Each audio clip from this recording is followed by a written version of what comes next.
Hamilton, Ontario is nicknamed the Electric City because it was one of the first cities in the world to use hydroelectric power. Hamilton, Ontario is nicknamed the Ambitious City. We like to pretend that it's a compliment, but it was actually a Toronto newspaper talking shit about us and saying that our ambitions outstripped our talents. Hamilton, Ontario is nicknamed Steel City, even though our steel industry has been decimated in recent years. Hamilton, Ontario is nicknamed the City of Waterfalls because we have 2 beautiful waterfalls and 153 terrible ones. Hamilton, Ontario is nicknamed Tiger Town. No one knows why. The nickname predates the football team. All these nicknames are terrible, and I propose a better one. Staircase City. We have stairs all over this city, like this one, like this one, like this one, and this one. This is the historic Staircase Theatre on Dundurn Street in Strathcona. The building was built in 1914, and it's named for the giant metal staircase by the entrance. Like many things in the city, it dates back to the Cataract Power Company. There are 66 steps from the basement to the roof. I counted. There are 5 public staircases that traverse the escarpment. 2 of them follow the paths of old incline rails. That's right, we're talking about funiculars. Get on board. Welcome back to Faded Hamilton.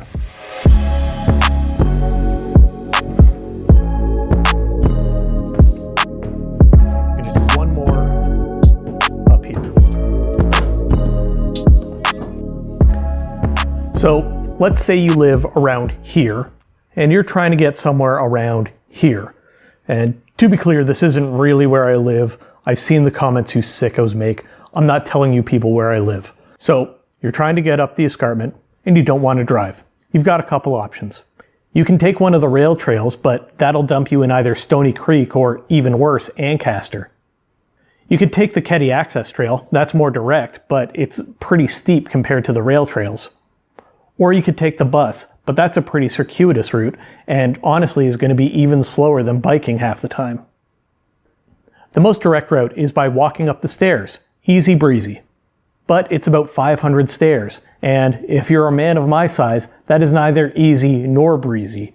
Plus you'll need to cross the Jolly Cut about halfway up, and that can be a bit dicey.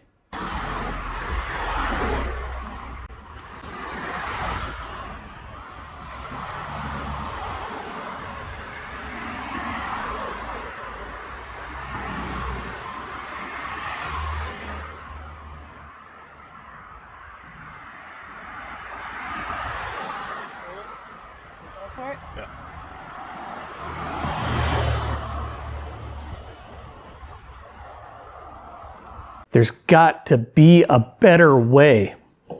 Well, there used to be. I'm sure most of y'all know this because you're all smart, beautiful people who have liked and subscribed this video already. But a funicular is a type of train meant to traverse an incline. Hamilton used to have 2 of them, one at James Street and one at Wentworth. At the head of James stood the Hamilton and Barton Incline Rail. It opened in June of 1892 and it was Hamilton's first funicular. It connected the city of Hamilton below to the township of Barton above. At the top there was the Mountain View Hotel, which had stunning views of the city. The Mountain View was unfortunately destroyed by fire, so all that remains is this park. The line was privately run, and honestly it was pretty pricey. It cost about $1.25 to take it up in 1919. That's about $20 adjusted for inflation. Now I think that might be the price to bring a car up, but I'm honestly not sure. As car ownership became more popular and more roads were opened up the mountain, the company slowly went bankrupt and eventually closed in 1931. The entire railway was demolished in 1942. There's not a ton that remains here, but you can still find remnants, like this wall, these trestle supports, and this building, which used to be the railway manager's house. There's honestly a lot more to see 2 kilometers east of here on Wentworth Street. This was the location of the Mount Hamilton Incline Railway. It opened about 3 years after the one on James Street, on the civic holiday long weekend. At the bottom was this pump house. It housed 2 boilers, which were used to pump water to the top for the steam generators to power this whole thing. One of the things that really strikes me looking at these photos is how few trees there were around back then. All of the trees that are there now are less than 100 years old. Now, this line was troubled to say the least. In 1906, there was a fire in the steam engine that put the funicular out of commission for nearly 4 months. In 1913, there was a landslide that nearly destroyed the entire thing. Incredibly, this only stopped service for 6 months. Can you believe that? Only 6 months. Can you imagine anything in the city being fixed that quickly? Please enjoy this unrelated footage. Now, there's a lot more evidence of the line here. You can see these earthworks. There's these concrete supports. You can even find a rail buried here. I wasn't able to find any evidence of the original pump house building, but a properly motivated person with a metal detector might have better luck than I did. If you've been paying attention to the photos, you might notice that it actually predates the Sherman access. The road was dug out under the funicular around 1923. They even built stairs beside the railway that go over top of the street, so you don't have to run across. Wouldn't that be nice? This retaining wall is actually from the original construction.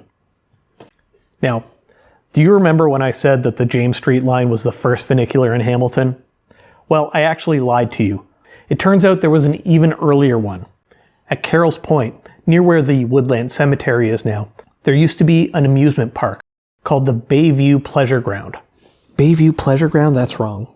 There used to be an amusement park called the Rock Bay Pleasure Ground. Rock Bay Pleasure Ground? There used to be an amusement park called the Rock Bay Pleasure Ground.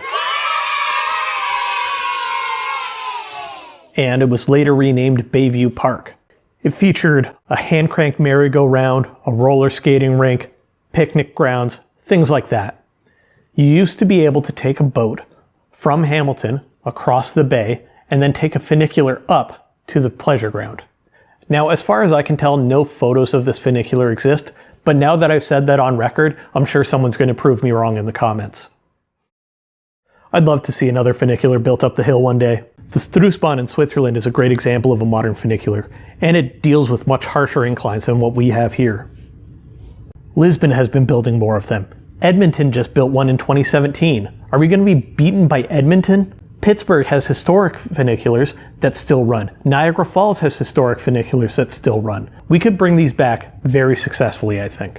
Another option that's gaining traction, yes, that was a pun, are aerial tramways.